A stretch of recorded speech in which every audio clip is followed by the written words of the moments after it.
레위기 19장 19절입니다.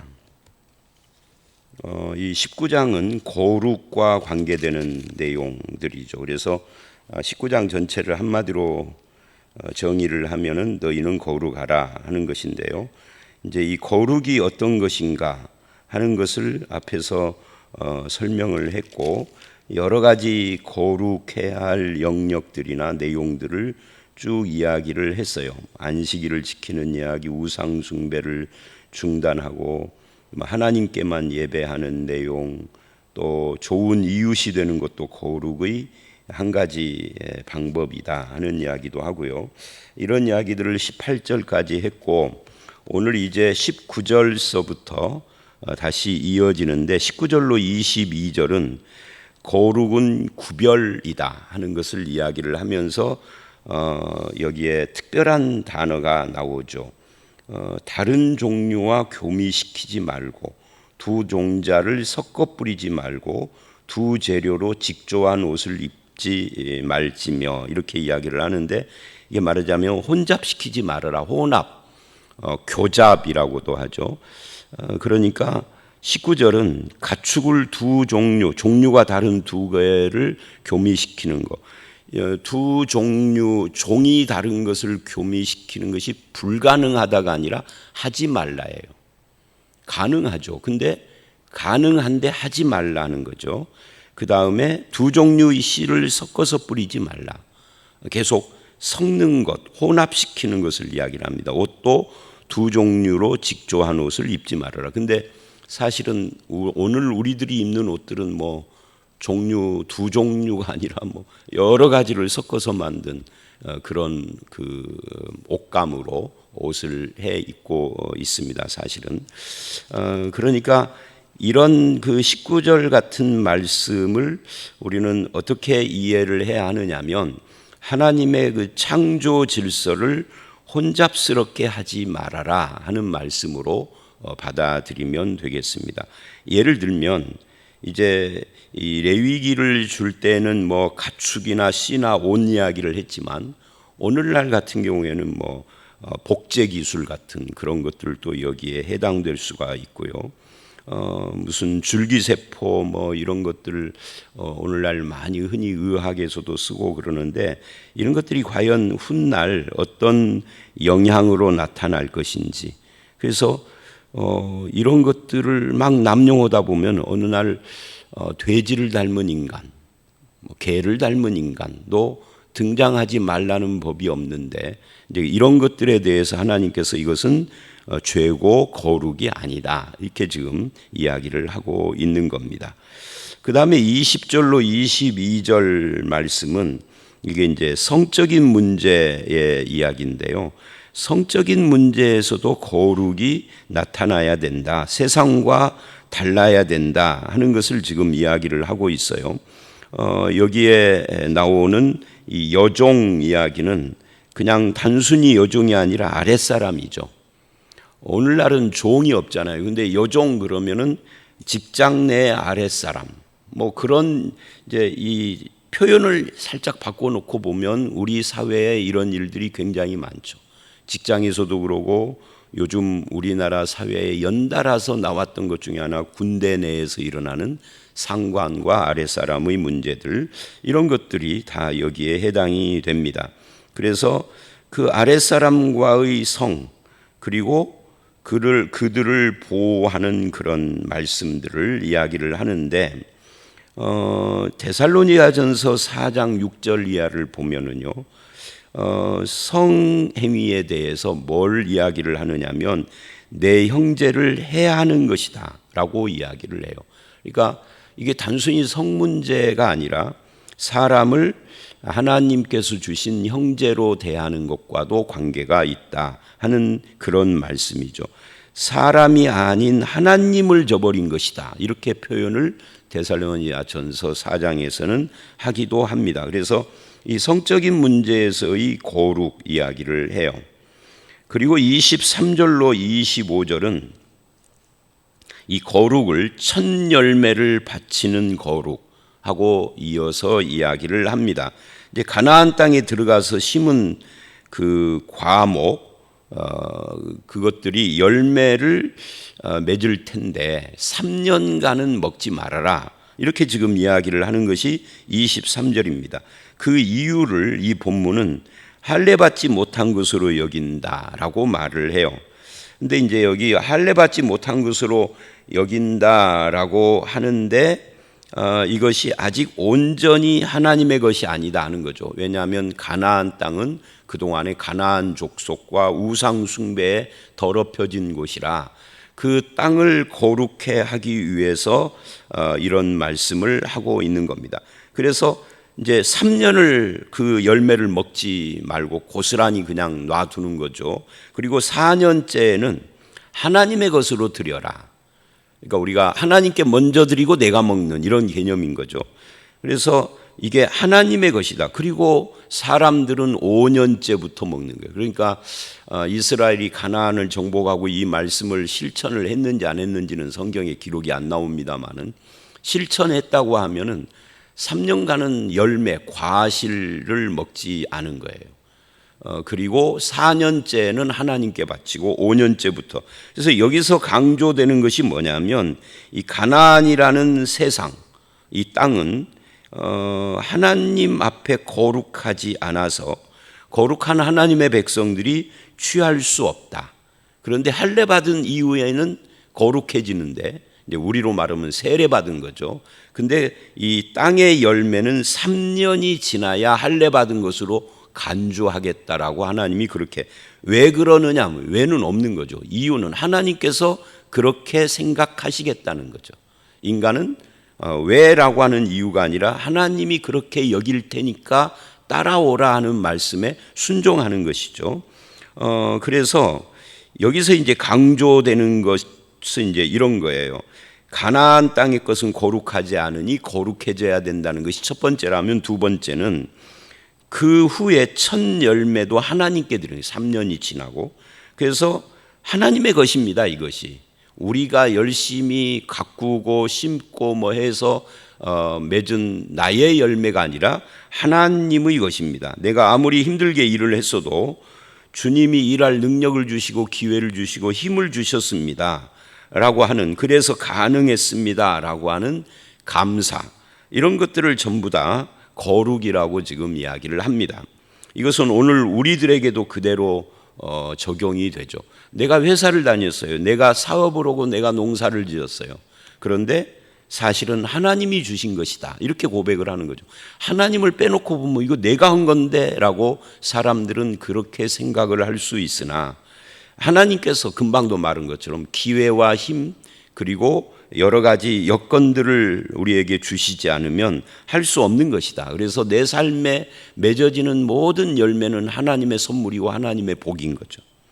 그래서 거룩은 종교적인 어떤 것에서 머물지 않고 삶의 모든 것들, 이 삶의 내 일상의 삶의 모든 영역에서 하나님을 인정하는 행위, 이것을 거룩이라고 그렇게 부르는 겁니다. 그래서 너무 높은 이상이기 때문에 나하고는 해당이 안 된다라는 식으로 발을 빼면 안 되는 거예요. 내 삶의 모든 것에서. 이제 거룩을 늘 제가 그렇게 설명을 하잖아요. 이 거룩한 종교적인 제스처가 거룩이 아니다. 거룩한 척하는 외형적인 것이 아니라 삶의 주권을 하나님께 인정해 드리는, 이게 거룩입니다. 그래서 하나님 백성이라는 신분 의식이 철저하고, 그 다음에 하나님 백성으로서의 성경적인 가치관과 세계관들을 가져야, 그래서 삶의 거룩을 추구할 수 있는 겁니다. 삶 속에서 웃지도 않고 근엄한 척하면서 사람들이 옆에 오면은 막 찬바람이 날 정도로 그걸 거룩이라고 말하는 건 아닙니다. 삶을 살아가는 정신과 가치가 하나님의 것입니다. 하나님이 주인이십니다. 하나님이 내 삶을 인도하는 목자이십니다를 인정하는 것들을 거룩이라고 하는 거예요. 그 다음에 26절서부터 이제 37절까지는 여러 가지 금지 요구들을, 금지와 요구들을 이야기를 하는데, 26절로 31절은 부정적 금지를 이야기를 해요. 26절을 보니까 피채 먹지 말라 그래요. 그러면 이제 이 피채 먹지 말라가 항상 현대 기독교인들도 늘 찜찜한 어떤 질문이 생기는데, 그러면 선지국, 뭐 순대 또는 소고기 살짝 구운 거, 살짝 익힌 거, 그런 거 좋아하시는 분들이 있잖아요. 그런 경우에는 어떻게 되는 것인가? 그건 먹지 말라는 이야기인가? 라고 하는 질문이 생깁니다. 이제 레위기 다른 곳에는 피는 생명이다 뭐 이런 말도 하고요. 그런데 사실은 여기에서 이 26절에 피째 먹지 말라라고 하는 이것은 생명의 주인이 하나님이시다 하는 것을 이야기하고 있는 거예요. 그래서 하나님의 백성은 생명을 존중하고 사랑하는 그런 삶, 그런 마음가짐을 가져야 한다 하는 그런 내용이죠. 선지를 먹느냐 마느냐 하는 그런 문제가 아니다. 사실은 우리가 피째 먹지 말라라고 했지만 고기를 먹는 경우에 피가 안 배인 경우 있습니까? 피를 뺐다 이렇게 말을 하는데 한 방울도 안 남기고 다 뺐나요? 닭고기 요리할 때 다 빠졌나요, 권사님? 어떻게 생각하세요? 글쎄요, 저는 제가 보기에는 아닌 것 같은데. 삼겹살 먹을 때 그 고기에 피 안 배어 있던가요? 글쎄요, 제 눈에는 있던데. 그러니까 이거를 철저하게 피째 먹지 말라고 피가 한 방울도 없어요. 이런 식으로 이야기를 하면 안 되는 거죠. 그러니까 율법이라는 것은 이게 전부 다 레위기가 전체가 율법인데 요즘 출애굽기 주일날 설교하잖아요. 제가 계속 강조하는 게 뭐예요? 이 법을 주신 정신을 생각해야 합니다. 그래서 법정신이라는 말을 하죠. 법정신이라고 하면 어려우니까 하나님의 마음이 뭐냐, 이 법을 주시는 하나님의 뜻이 뭐냐 하는 것을 생각하는, 이게 지금 피째 먹지 말라고 하는 이유는 생명의 존중에 대한 이야기라고요. 그래서 함부로 살해하지 말, 사람뿐만이 아니라 동물이라도 함부로 하지 말아라 하는 것을 말하고 있는 거라고요. 그 다음에 점을 치지 말며 술법을 행하지 말며, 이 복술, 술법은 마술 같은 거죠. 이것이 점쟁이나 무당들이 하는 건데 이런 것들을 네가 따라하지 말아라 하고 우상 숭배와 미신 행위를 금지하는 게, 이건 뭐 설명이 필요 없죠. 당연한 거죠. 예수 믿는 사람들도 점쟁이를 찾아가는 경우들이 있다고 그래요. 제 주변에는 없는데 있다고 그래요. 통계가. 그럼 그 예수 믿는 사람이라고 할 수 없죠. 그들은 구원받았을까에 대해서 의문이 가요. 구원은 하나님만 아시는 거지만 회개하고 그 행위를 돌이키지 않으면 구원은 없는 겁니다. 그 사람, 구원받은 사람이라고 하기가 어렵습니다. 그래서 여러분 가운데도 혹시 이 녹음된 이 설교 내용을 듣는 분들이 있다면 이 점치고 무당을 찾고 또는 재미로라도 뭘 보고 하는 행위들을 철저히 금해야 합니다. 재미로도 하면 안 되는 거죠. 왜? 재미로 하면은 죄악이다 하는 것 그 이전에 하나님께서 원치 않는 거잖아요. 그 다음에 27절로 29절을 보면 여기는 조금 우리에게 생소한 이야기가 나오죠. 머리카락을 둥글게 깎지 말고 수염 끝을 손상시키지 말고 죽은 자를 위하여 살을 베는 것, 그리고 몸에 문신을 하는 것, 이 네 가지 것들은 전부 다 하나님의 창조 질서를 위배하는 것일 뿐만 아니라 이 행위들 가운데는 미신 행위가 포함되어 있어요. 오늘날은 뭐 이런 것들이 미신하고 상관이 없는 것들도 있지만 이게 당시에는 전부 다 미신 행위하고 연결이 된 그런 내용들이다 그 말. 딸을 기생으로 만드는, 창녀로 만드는 것들, 이런 것들이 여기서 말하는 이 창녀라는 것을, 우리는 어떤 부모가 자기 딸을 창녀로 만들겠어요? 말이 안 되는 거죠. 한글 성경만 보면 여기서 말하는 창녀가 카데샤라고 해서 이것은 신전 창녀입니다. 그러니까 이게 종교 행위 같은 거예요. 그러니까 내 딸이 신전의 창녀가 되는 것이 말하자면 오늘날로 말하면 목사 되는 것 같은 거거든요. 그러니까 이걸 홀랑 그렇게 해버리는 거예요. 신을 섬기는 것이다 해서. 이 종교에 열심히 있는 사람은 얼마든지 가능한 건데 그건 하나님 모실 때 죄악이라는 거죠. 거룩이 아니다는 거죠. 그래서 이게 전부 다 우상과 미신 행위들을 이야기하는 것이 27절로 29절까지의 이야기입니다. 그리고 30절 내 안식일을 지키고 내 성소를 귀히 여기라 라고 말을 해요. 요 안식일 이야기는 어제 나온 이야기니까 지나가고요. 31절을 보면 너희는 신접한 자와 박수를 믿지 말며 그들을 추종하여 스스로 더럽히지 말라. 나는 너희 하나님 여호와니라. 신접한 자가 뭐죠? 신을 접한 자니까 신내림 받는 이 무당 이야기하는 거예요. 죽은 영을 받는 거죠. 신이라는 신 받는다는 것이 뭐 무슨 동자신을 받았니 무슨 신을 받았니 그게 사실은 동자신 이렇게 표현을 무당들이 하지만 그게 죽은 영혼이잖아요. 그러니까 무속은 사람이 죽으면 세상을 떠돈다고 그래요. 그래서 그런 것을 따라가는 기독교인들도 있어요. 예를 들면 김기동의 귀신론, 베레아 아카데미라든지 이초석의 무슨 한국 예루살렘 교회 예수 중심 교회 또는 뭐 그 외에도 뜨레스 디아스, 이명범 뭐 이런 쪽은 다 김기동의 귀신론에 영향을 받는데 이 김기동 이 친구는 뭐라고 말을 하느냐면 불신자가 죽으면 인간 수명이 120살인데 만약에 60에 죽으면 남은 수명 60년을 이 공중을 떠돌아다니다가 가까운 사람의 몸에 들어가든지 아니면 무슨 일을 한다는 거예요. 그거 완전히 성경하고는 완전히 180도 다른 이야기예요. 그런 식으로 신접한 자나 박수, 이 박수라는 것은 아는 자라는 거예요. 문자적으로는. 근데 이걸 이제 박수라고 번역을 했죠. 이게 미래를 점치는 점쟁이를 말하는 겁니다. 그러니까 이 신접한 자의 말을 듣거나 박수의 말을 듣는 것은 자기를 더럽히는 겁니다.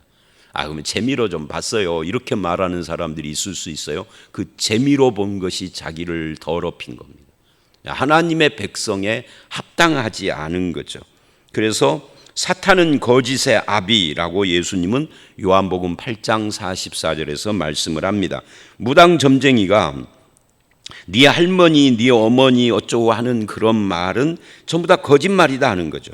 그럼 귀신은 영이기 때문에 안 죽습니다. 그리고 여러분 생각을 해보십시오. 이제 우리나라 무속이 말하는 귀신이라는 것은 죽은 영혼이 뭐 몇십 년을 떠돌다가 그 후에는 소멸되는 것인데 성경이 말하는 귀신은 이제 창조 때부터 있었던 귀신이 지금도 있는 거예요. 타락한 천사들이기 때문에. 그러니까 인간 역사 몇만 년, 몇십만 년, 몇천 년을 다 알고 있는 거잖아요. 그래서 신령하게 보이지만 아니다 하는 이야기를 지금 하는 거예요. 거짓이다. 그래서 사탄은 거짓의 아비다. 쌓인 정보를 가지고 미혹하는 것이다 라고 지금 이야기를 하고 있는 겁니다. 그래서 하나님의 뜻, 믿음이라는 것은 미래를 아는 것이 아니에요. 여러분의 미래를 알면 어떤 일이 일어날까요? 아무 일도 안 일어나죠. 예를 들어서 내일 무슨 일이 일어나요. 내일 무슨 일이 일어난다고 미래를 알아요. 그럼 뭐 할 거예요? 할 것이 아무것도 없어요. 할 수 있는 능력이 우리에게 없어요. 알아서 어떻게 하겠다고. 알아서 그것을 예방한다고요. 그래서 예방하면은 그건 거짓말이었던 거죠. 어제 내가 오늘 미래를 알았던 것이 오늘 안 일어나게 되면은 그건 거짓말에 해당되는 거예요. 그래서 이게요, 아무도 알 수 없는 것을 말해요. 미래를 알아도 인간이 할 수 있는 것이 아무것도 없다면 미래를 모르는 것이 좋습니다. 그러면 어떻게 해요? 미래를 알려고 하지 말고 현재를 순종하는 거죠. 이것이 크리스천들이 살아가는 방법이에요. 현재에 순종하는 삶을 사는 것이 현재가 이어져서 미래가 되는 거 아니에요. 그래서 현재의 삶을 철저히 하나님 앞에 하나님의 백성답게 살고 순종하며 살면 내일인 미래에 무슨 일이 일어나도 상관이 없는 거죠. 당장 내가 내일 하나님 앞에 간다 해도 오늘 순종의 삶을 살았다라고 하면은 아무 근심 없는 거죠. 그죠? 그런데 오늘 순종하지 않은 사람은 내일 두려운 거잖아요. 그래서 이 말씀은 결국은 미래를 알려고 하지 말아라. 그거는 다 거짓이다 하는 이야기를 지금 하고 있는 겁니다. 그 다음에 32절로 36절은 이제 지금까지 31절까지는 금지에 대한 이야기인데 여기서는 긍정적인 요구를 합니다. 그러면 신자는 어떻게 살아야 하는가? 32절을 보면 셋머리 앞에 일어서라. 이 셋머리라는 것이 노인을 말하는 겁니다. 머리가 하얘진 사람을 말하는 거죠. 노인을 공경하라는 이야기예요. 왜냐하면 그것이 하나님을 경외하는 것과 연결되는 것이다. 이게 하나님의 뜻이라는 거예요. 그래서 죽은 뒤에 죽은 귀신을 섬기는 제사가 아니라 살아있는 부모, 노인을 공경해야 하는 것이고 그것이 하나님을 공경하는 것이다 라고 말을 한 겁니다. 그 다음에 33절로 36절은 사랑하고 정직한 삶을 살아라 이렇게 요약을 할 수가 있습니다. 어떻게 내가 하나님의 백성인 것을 세상 속에서 드러낼 것인가를 고민해야 한다는 거죠. 어떻게 내가 하나님의 백성인 것을 드러내느냐? 32절로 34절 사랑함으로써 이웃을 사랑하고 그 이웃 중에는 타국인도 포함됐다. 타국인이라는 거, 이방인을 말하죠. 그것까지도 사랑하는. 그런데 유대인들은 이런 말씀을 받고 수백 년의 시간이 지나면서 지금 이 레위기를 받았을 때가 BC 1400년, 1500년경이거든요. 그런데 예수님이 오신 것은 그로부터 1500년이 지난 뒤잖아요. 그때 예수님 시대의 이스라엘 사람을 보면은 이방인은 상종을 않고 이방인하고는 말도 안 섞고 이방인의 집에 가서 밥도 안 먹고, 그러니까 하나님이 주신 율법의 말씀하고 완전히 다른 삶을 살았어요. 그게 유대교라는 종교가 생겨서 그렇게 된 거예요. 그러니까 이스라엘에게는 무슨 교라는 종교가 있었을까요? 없을까요? 우리처럼 기독교, 천주교 하듯이 없었죠. 그냥 하나님을 믿는 거예요. 무슨 교가 아니라 하나님을 믿는. 근데 이것이 이스라엘이 바벨론 포로로 잡혀갔다가 돌아오고 그리고 이제 민족주의 부흥 운동이 일어나고 하면서 점점 종교화된 겁니다. 그래서 유대교라는 게, 여러분 구약 성경은 마지막 말라기까지 유대교라는 용어 자체가 없었잖아요. 그럼 말라기 이후부터 예수님 오실 때가 요 400년 동안 뭐가 바뀐 거예요. 그게 유대교예요. 유대교가 등장을 하면서 이방인을 철저히 배척하고 이방인을 멸시하고 이렇게 된 겁니다. 그리고 멸시받은 이방인은 유대인을 또 멸시하고 서로 그렇게 된 거죠. 그래서 여기서는 이웃을 사랑하는데 타국인, 이방인까지도 사랑하는 거다라고 말을 하고 있는 겁니다. 그래서 이때 우리가 기억해야 하는 것은 이게 34절 말씀에 너희와 함께 있는 거류민을 너희 중에 나은 자같이 여기며 자기같이 사랑하라. 너희도 그래요. 너희도 애굽에서 거류민이 되었었다. 너희도 애굽의 노예였었지 않느냐? 그거를 기억해라. 과거를 기억해라. 나도 종이었는데 하나님의 은혜로 해방받은 자라면, 그렇다면 다른 사람들도 마찬가지다. 그래서 이웃 사랑은 하나님의 은혜를 아는 사람만 가능한 거죠. 그리고 이제 35절 6절은 공평한 재판과 거래를 이야기를 해요. 여러분 여기까지 우리가 읽으면서 보면은 이 거룩이라는 것이 제가 처음에 이야기를 한 것처럼 거룩이라는 것이 어떤 종교적인 제스처가 아니라 삶의 영역에서 어떻게 사느냐 하는 문제다 하는 것을 알 수 있어요. 이웃과의 관계 또는 상거래를 할 때, 재판을 할 때 이런 이야기들을 쭉 말하고 있는 겁니다. 그래서 남을 속이는 것은 결국 자기 이익 때문인데, 그런데 이것을 금하면서 36절에 이렇게 말을 합니다. 나는 너희를 애굽에서 인도에 나오게 한 너희 하나님이다. 너희 하나님 여호와다. 이 말씀이 오늘 본문에서 계속 반복이 되잖아요. 나는 너희 하나님 여호와다라는 말을 반복하는데, 이 말은 이런 거예요. 목사님 설교 듣고 보니까 무슨 말인지는 알겠는데 그렇게 살기 참 힘들 것 같은데요 라고 할 때 하나님이 뭐라고 대답을 하느냐면, 내가 너희 하나님 여호와야. 즉 내가 너를 인도할 거야. 내가 너를 그렇게 살 수 있는 힘 줄 거야. 문제는 네가 순종하는 거야. 그러면 살기가 어렵습니다. 그렇게 살기가. 순종하려는 마음은 있고, 순종하려는 마음이 있다면 내가 너의 하나님 여호와로 너를 인도해 줄 것이다. 이렇게 지금 대답을 하는 거라고요. 이 너희 하나님 여호와라는 말이 계속 반복되는 이유가 거기에 있는 겁니다. 근데 너의 하나님인데 어떤 하나님이냐? 너를 애굽에서 인도해는, 그 노예로서 몇백 년 동안 시달렸던 너도 인도를 했는데 지금 자유인이 된 너를 인도 못할 것 같으냐, 이런 이야기를 지금 하고 있는 겁니다. 자, 오늘 말씀 여기까지인데요. 결국 오늘 말씀과 어제 말씀 전체적으로 결론이 이겁니다. 거룩한 삶을 살아라. 근데 그 거룩은 종교적인 제스처가 아니다. 거룩이라는 것은 뭐 근엄한 척하는 정말 불편한 어떤 행동을 말하는 것이 아니라 삶을 성경적인 정신으로 대하고 하나님의 뜻으로 대하는, 하나님이 나의 주인이시고 인도자다 하는 것을 믿는 삶, 이걸 거룩이라고 한다. 그런 삶의 태도를 가지고 세상을 살아서 하나님께 영광을 돌리고, 그리고 많은 사람들 앞에서도 하나님의 거룩과 영광을 드러내는 저와 여러분들이 다 되시기를 주의 이름으로 축원합니다. 함께 기도합니다. 하나님 아버지, 주님의 뜻이, 우리를 향한 뜻이 거룩이라는 것을 알았습니다. 우리는 거룩이라는 말을 굉장히 불편한 단어로 생각을 하지만 성경이 말하는 것은 하나님의 주인 되심을 인정하고 말씀 정신을 가지고 살아가는 우리의 삶의 행동 하나하나가 다 거룩이라는 것을 알았습니다. 주님, 믿는 자답게 하나님의 인도 따라서 성경의 정신으로 살아갈 수 있는 힘을 주시고, 그렇게 살 때 맺어지는 기쁨의 열매가 아버지 하나님 체험되어지는 그런 저희 모두가 되게 해 주시옵소서. 이렇게 살기 힘들다라고 하는 사람들에게 내가 너의 하나님 여호와다 라고 말씀하시며 인도해 주실 것을 이야기하신 주님, 우리가 주를 믿고 의지하며 주의 뜻을 따라 살기를 간절히 소원하옵고 예수님 이름으로 기도드려 싸움나이다. 아멘.